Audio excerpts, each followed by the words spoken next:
Hello everyone, good morning, good afternoon, good evening, wherever you are. Back with me, Dheva again. With today, we're finishing the Newton laws of emotion with his third laws. Of course, everything is F up by Mark Manson. So without any further ado, let's just get started with the reading with Newton's third law of emotion. Your identity will stay your identity until a new experience acts against it. So let's just get started with the reading. Here's a common sub story. Boy cheats on girl. Girl heart is heartbroken. Girl despair. Boy leaves girl and then girl's pain linger for years afterward.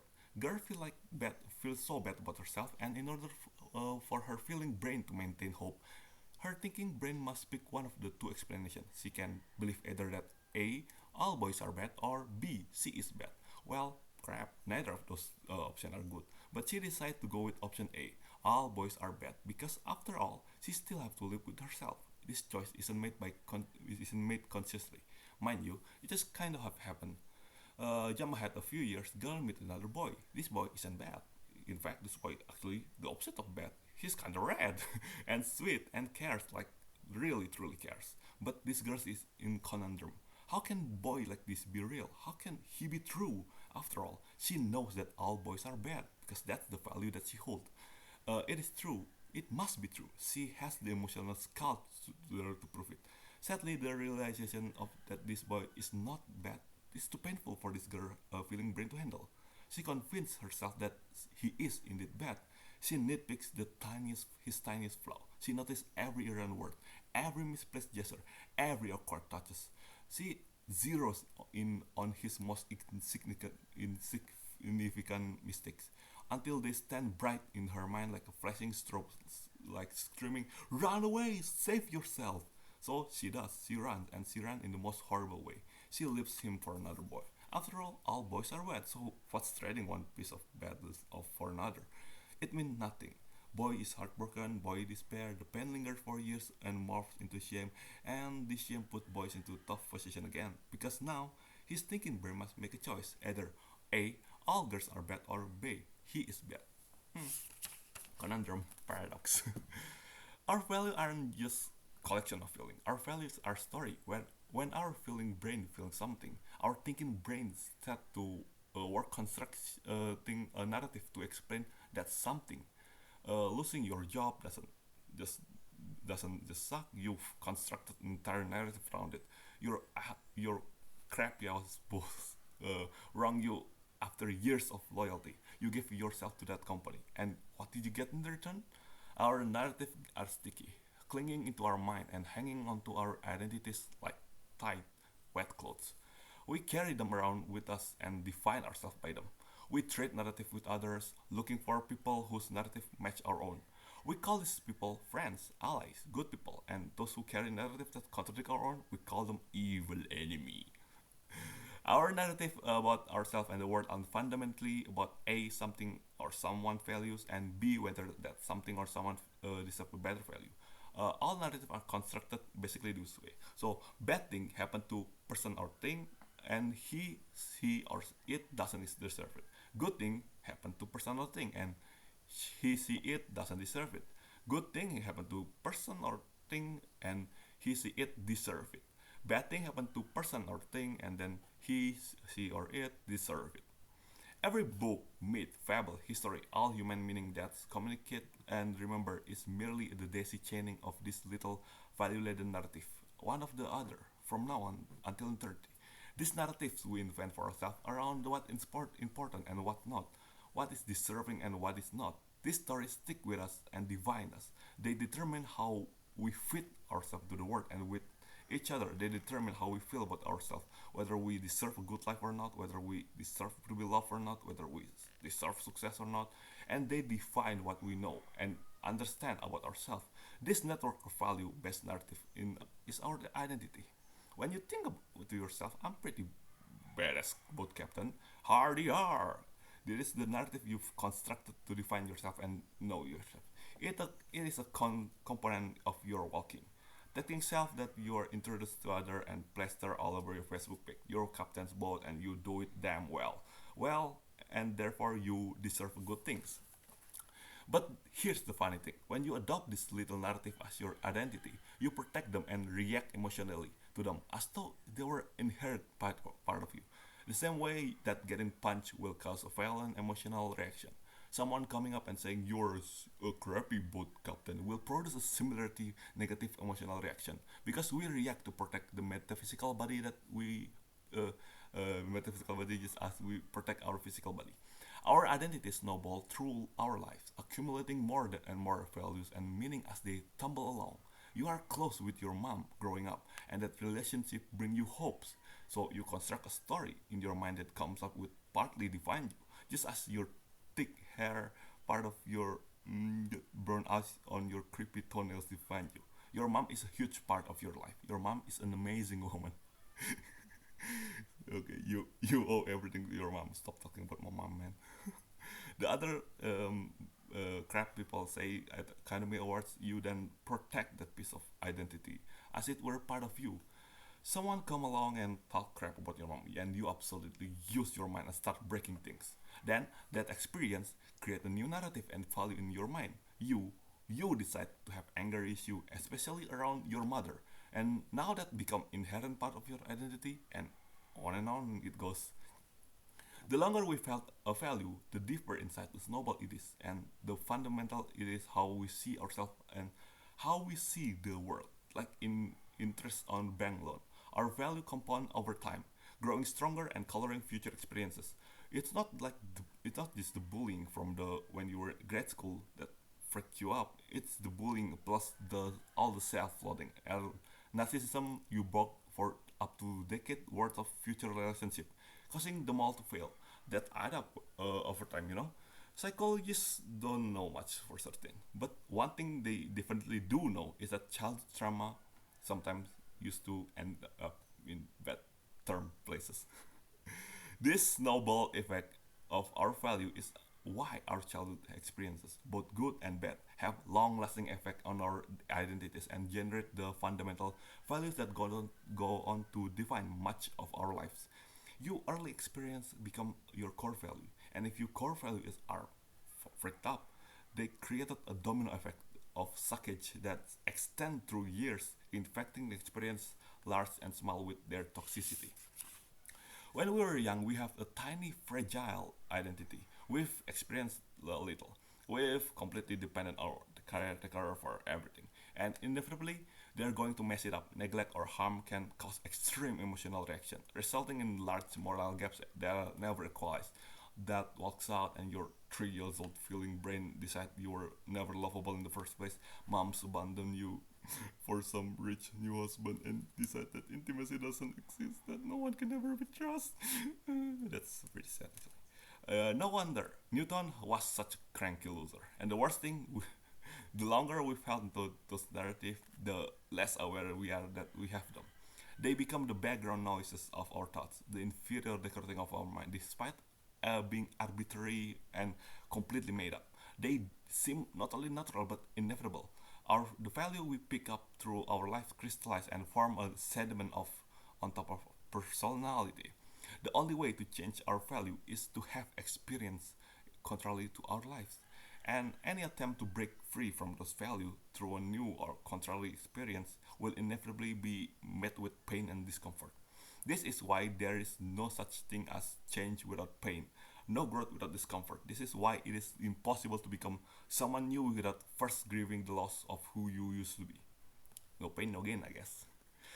Because when we lose our value, we grieve the death of those defining narratives as we talk the lost part of ourselves. Because we have lost a part of ourselves. We grieve the same way we would grieve the loss of a loved one, the loss of a job, house, community, a spiritual belief, or a friendship.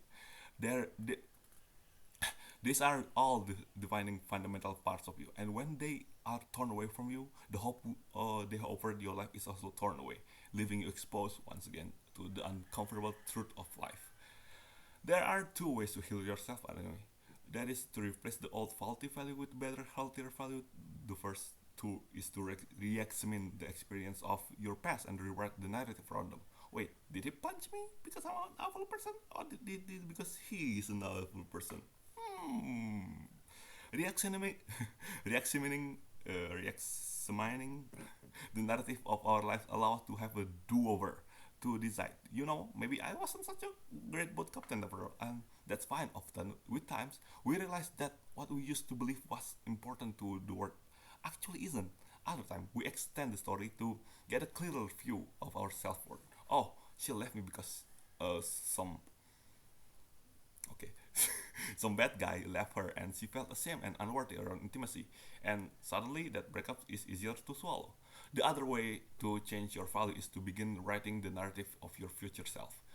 To envision what life would be like if you had certain value of possess and certain identity. By visualizing the future we want for ourselves, we allow our feeling brain to try to get those value for size, to see what they feel like before we make it to final purchases. Eventually, once we've done this enough, the feeling brain becomes accustomed to the new value and start to believe in them. This sort of future projection is usually taught in the worst way possible. Imagine you freaking rich and own a fleet of yachts, then it will come true. Sadly, it doesn't work that way. That kind of visualization does not replace a current unhealthy value, materialism, with a better one. It's just masturbating to your current value. Real change would entail fantasizing, not wanting yachts in the first place would feel like. Fruitful visualization should be a little bit uncomfortable. It should challenge you and to be difficult to fathom. It's not that it means it's nothing is changing. The feeling brain doesn't know the difference between past, present, and future. That's the thinking brain domain. And once one of the strategies of our thinking brain used to nudge the feeling brain correctly and is to of life is asking what if question. What if you hate boats instead of spend your life uh, uh, helping this cyber kid? What if you didn't have to prove anything to the people in your life for them to like you? What if people unavailability has more to do with them than it does with you? Other times you can just tell your feeling brain story that might or might not be true, but that feel true. Joko Willing, former Navy SEAL and author that writes the book Discipline Equals Freedom Field Manual, that he wakes up at 4:30 every morning because he imagines his enemy somewhere out there in the world. He doesn't know where, but he assumes that his enemy want to kill him, and he realizes if he wakes before his enemy, it will give him an advantage. Willing developed this narrative for himself while serving the Iraq War, where there were actually enemy who did want to kill him, but he has maintained that narrative since returning to the civilian life. Subjectively, the narrative Willing creates for himself makes no freaking sense. Enemy? Where? But figuratively, emotionally, and incredibly powerful, Willing's feeling brain still buys into it, and it gets willing to up every damn morning before some of us are done drinking from the night before. This is the illusion of self-control. Without this narrative, without developing a clear vision of the future we desire, the value we want to adopt, and the identities we want to shed or step into are forever doomed to repeat our values of our past pain. The story of our past defines our identity. The story of our future defines our hope, and our ability to step into those narratives and live to them, to make them reality, is what gives our life meaning. So, with addition to this, the emotional gravity. Emo Newton sat alone in his childhood bedroom. It was dark outside. He didn't know how long he had been awake, what time it was, or what day it was. He had been alone and working for weeks now. Food that his family had left for him uneaten sat by the door, rotting. He took he took out a blank paper of paper and drew a large circle on it. He then marked a point along the edges on the circle, and with dotted lines indicate the pull of each dot toward the center. Beneath this, he wrote, "There is an emotional value, gravity to our values. We attract those into our orbit who values the same thing we do, and instinctively repel, as if reverse magnetism, those whose values are contrary to us. This attraction form large those who value are contrary to our orbit like-minded people who same principle. Each fall along the same path, circling and revolving around the same cherished thing. He then drew another circle adjacent to the first. The two circle edges nearly touch. From there, he drew lines of tension between the edges of each circle. The places where the gravity pulled into both directions, disrupting the perfect symmetry of each orbit. He then wrote large swath of people coalesce together, forming tribes and communities based on their similar evolution of their emotional history. You, sir, may value science. I, too, value science. Therefore, there is an emotional magnetism between us. Our value attracts one another and causes us to perpetually to each other orbits. In metaphysical dance of friendship, our value align, and our cause are become one. But let's say that one gentleman sees value in Puritanism and another in Anglicanism. They are, they are inhabitants of two closely related yet different gravities. This causes each to disturb into other's habit, cause tension within the value of hierarchies, challenge the other identity, and thus generate negative emotion that will push them apart and put their causes at odds. This emotional gravity, I declare, is the fundamental of organization of all human conflict and endeavor. At this, Isaac took out another page and drew a series of circles that differing sizes. The stronger we hold value, he wrote, that is the stronger we determine something. Stronger we determine something as superior and or inferior to all else. The stronger its gravity, the tighter its orbit, and the more difficult it is to for outside forces to disrupt its path and purpose. Our strongest value, therefore, demands either the affinity of or the antipathy of other. The more people there are who share some values, the same value, the more those people begin to congeal and organize themselves into a single coherent body around that value. Scientists with scientists, energy, clergy with clergy. Some people who love same thing love each other. People who hate the same thing also love each other. And people who love or hate different things hate each other. All human systems eventually reach equilibrium by a clustering and converting into constellation of mutually shared value system. People come together and altering and modifying their own personal narrative into until their narrative are one and the same, and the personal identity thus become a group of identity. Now you may be saying, but my good man Newton, don't most people value the same thing? Don't most people simply want to bit of bread and save place to stupid life? And to that I say, you are correct, my good man. All people are more the same, but they are different. We all mostly want the same thing of in our life. But those slight differences generate emotion, and emotion generates sense of importance. Therefore, we come to perceive our differences and disproportionally more than our similarity. And this is the true tragedy of man, that we are doomed to perpetually conflicts over the slight difference. This is the theory of emotion gravitation. Gravitation. The coherence and attraction of like value explain our history of people. Different parts of the world have different geographic factor. One region may be hard and rugged and well defined from invaded its people would not really value neutrality and nationalism. This word would become the group identity. Another region may overflow with food and wine, and its people would come to value hospitality, festivity, and family. This too would become their identity. Their identity. Another region may be arid and difficult to place, but with a wide open vistas connecting to many distant, its people will come to value authority, strong military leadership, and absolute dominion. This too is their identity. And just as the individual protects her identity through beliefs, rationalize, and biases, the community, tribes, and nation protect their identities the same way. This culture eventually solidify themselves into nation, which then expand, bringing more and more people into the umbrella of their value system.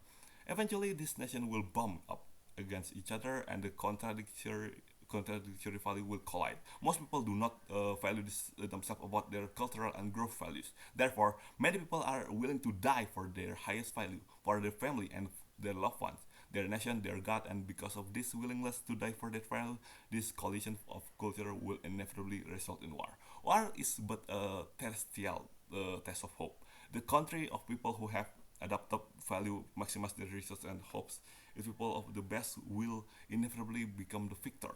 The more nation conquers neighbor neighboring people. The more people are of that conquering nation come to feel that they deserve to be dominate their fellow man, and the more they will see the nation value as the true guiding light of humanity. The supremacy of those winning value then lives on, and then the value are written up in loud in the history and go on to be retold in the stories passed down to give generation future generation hopes. Eventually, when those value cases to be effective, they will lose to the value of another newer and newer nation and history will continue on a new era of unfolding. This, I declare, is the form of human progress. Newton finished writing. He placed down his theory and emotional gravitation on the same stack of his three laws of motion, and then paused to reflect on his discovery. And in that quiet moment, Isaac Newton looked at the circle on the page and has a sickening realization. He has no orbit. Through years of trauma and social failure, he had voluntarily separated himself from everything and everyone, like a lone star flying in its own trajectory, unobstructed and uninfluenced by the gravitational pull of any system. He realized that he valued no one, not even himself, and this brought him an overwhelming sense of loneliness and grief. Because no amount of logic and calculation could ever compensate the gnawing desperation of his feeling brain, never-ending struggle to find hope in his work. I would love to tell you about that parallel universe Newton or emo Newton overcame his status unselected. I would love to tell you that he learned to value himself and others. But like our universe, Isaac Newton, parallel universe Newton would spend the rest of the day alone, grumpy, and miserable.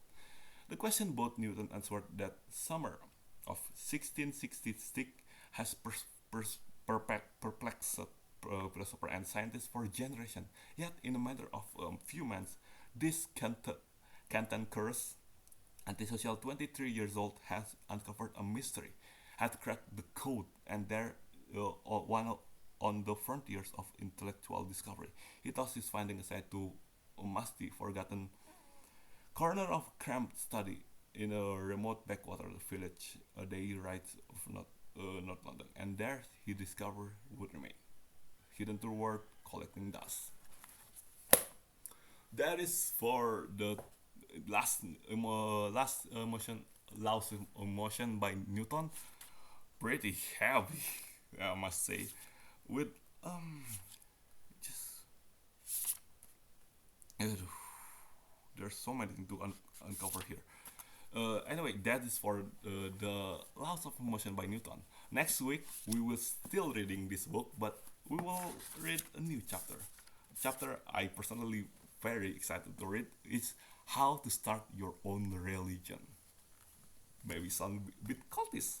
I don't know. But of course, it's just to help our metaphysical body to get a clearer view of how we should act in this world. Anyway, that's all for today. Wow, it's been 22 minutes. My longest video by far. Well, thank you for watching. Thank you for being you. XOXO. See you later. Peace.